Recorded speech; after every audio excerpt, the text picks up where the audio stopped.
झेप मराठी, आरसा महाराष्ट्राचा। धुळे तालुक्यातील कापडणे गावात कथित कोयता गँगकडून दहशत निर्माण होत असल्याचा आरोप करीत ग्रामस्थांनी आज 23 फेब्रुवारी रोजी जिल्हाधिकारी कार्यालयाबाहेर जोरदार निदर्शने करीत तातडीने कारवाईची मागणी केली। गावातील काही युवकांकडून व्यावसायिक तसेच महिला व मुलींची छेडछाड होत असल्याने नागरिकांमध्ये भीतीचं वातावरण निर्माण झाल्याचं आंदोलनकर्त्यांनी सांगितलं। ग्रामस्थांच्या म्हणण्यानुसार संबंधित गावगुंड हातात कोयता घेऊन गावात फिरत दहशत माजवत असून अनेक वेळा तक्रारी देऊनही ठोस कारवाई होत नसल्याचा आरोप करण्यात आला। तसेच या व्यक्तींना पोलीस संरक्षण मिळत असल्याचा गंभीर आरोप देखील यावेळी ग्रामस्थांनी केला। सोनगीर पोलीस ठाण्यात वारंवार तक्रारी करूनही पोलिसांकडून कोणतीही प्रभावी कारवाई करण्यात आली नसल्याने संतप्त ग्रामस्थांनी जिल्हाधिकारी कार्यालयागाठीत आंदोलन छेडले। गावातील कायदा व सुव्यवस्था बिघडण्याची शक्यता असून महिलांच्या सुरक्षिततेचा प्रश्न गंभीर बनल्याचेही आंदोलनकर्त्यांनी नमूद केले। दिनांक 20 जानेवारी या दिवशी आम्ही लग्नाला जात होतो, तर आम्हाला स्टँडवर 2 नालायक हल्लेखोरांनी आमच्या पूर्ण फॅमिली होती माझी, तर त्या पहिले एक गाडी जात होती 407, त्या गाडीला त्यांनी आधी कोयता दाखवला।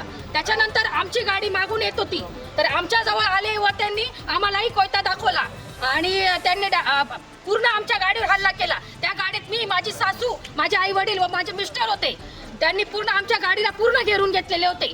तर अशा हल्लेखोरांना अटक करा आणि सोनगीर पोलीस स्टेशन याच्यावर काहीच निर्णय घेत नाही किंवा कार्यवाही करत नाही। तर सोनगीर पोलीस स्टेशनतील सगळ्या पोलिसांना एकच विनंती आहे की त्यांनी कापडणे गावात, आम्ही ग्रामीण भागात असून आम्हाला सोनगीर पोलीस स्टेशनचा काहीही उपयोग नसून त्यांनी त्याच्यावर काहीतरी कार्यवाही करून आमच्यावर याला त्यांनी साथ द्यायला पाहिजे। कारण ग्रामसेवक, ग्रामीण जे सगळे ग्रामस्थ आहे हे त्यांच्या याच्या भरोश्यावर असतात, कारण आम्ही गरीब जनता ही फक्त पोलिसांच्या भरोश्यावर असते आणि जर त्यांच्यावर काही त्यांना न्याय मिळत नसेल तर मग एक पूर्ण जनता त्यांच्यावरही काहीतरी कार्यवाही करू शकते, फक्त जनताच करू शकते। मग त्यावेळेस पोलिसही काही करू शकत नाही। येत्या काळात पोलीस प्रशासनाने तातडीने कारवाई न केल्यास ग्रामस्थ स्वतः कठोर पावले उचलतील आणि त्याची सर्वस्व जबाबदारी जिल्हा प्रशासनावर राहील असा इशारा देखील यावेळी देण्यात आला।